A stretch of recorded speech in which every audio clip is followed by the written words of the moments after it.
حضرت سلمان رضی اللہ عنہ کہتے ہیں کہ نبی صلی اللہ علیہ وآلہ وسلم نے شعبان کی آخر تاریخ میں ہم لوگوں کو واعظ فرمایا کہ تمہارے اوپر ایک مہینہ آ رہا ہے جو بہت بڑا مہینہ ہے، بہت مبارک مہینہ ہے۔ اس میں ایک رات ہے شب قدر جو 1000 مہینوں سے بڑھ کے ہے۔ اللہ تعالیٰ نے اس کے روزے کو فرض فرمایا اور اس کے رات کے قیام یعنی تراویح کو ثواب کی چیز بنایا ہے۔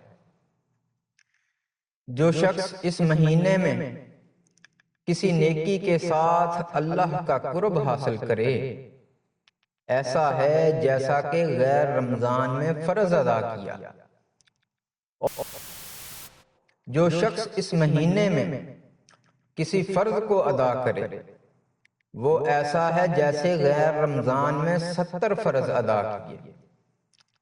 یہ مہینہ صبر کا مہینہ ہے اور صبر کا بدلہ جنت ہے، اور یہ مہینہ لوگوں کے ساتھ غم خواری کرنے کا ہے۔ اس مہینہ میں مومن کا رزق بڑھا دیا جاتا ہے۔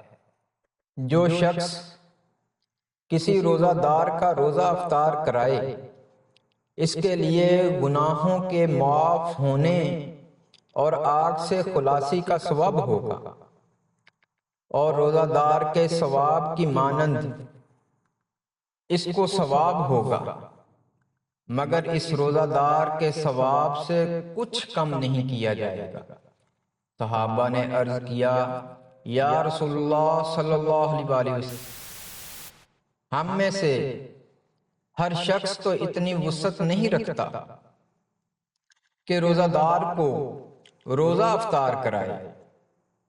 تو آپ صلی اللہ علیہ وسلم نے فرمایا کہ پیٹ بھر کر کھلانے پہ موقوف نہیں، یہ ثواب تو اللہ تعالیٰ ایک کھجور سے کوئی روزہ افطار کرا دے، یا ایک گھونٹ پانی پلا دے، یا ایک گھونٹ لسی پلا دے، اس پر بھی مرحمت فرما دیتے ہیں۔ یہ ایسا مہینہ ہے کہ اس کا اول حصہ اللہ کی رحمت اور درمیانی حصہ مغفرت ہے، اور آخری حصہ آگ سے آزادی ہے۔ جو شخص اس مہینہ میں ہلکا کر دے اپنے غلام و خادم کے بوجھ کو، اللہ تعالیٰ اس کی مغفرت اور آگ سے آزادی فرماتے ہیں۔ اور 4 چیزوں کی اس میں کثرت رکھا کرو، جن میں سے 2 چیزیں اللہ کی رضا کے واسطے اور 2 چیزیں ایسی ہیں کہ جن سے تمہیں چارہ کار نہیں۔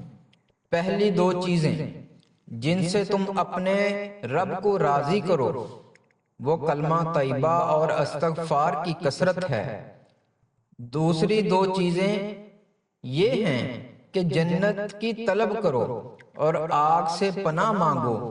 جو شخص کسی روزہ دار کو پانی پلائے، اللہ تعالیٰ قیامت کے دن میرے حوض سے اس کو ایسا پانی پلائیں گے کہ جس کے بعد جنت میں داخل ہونے تک پیاس نہیں لگے گی۔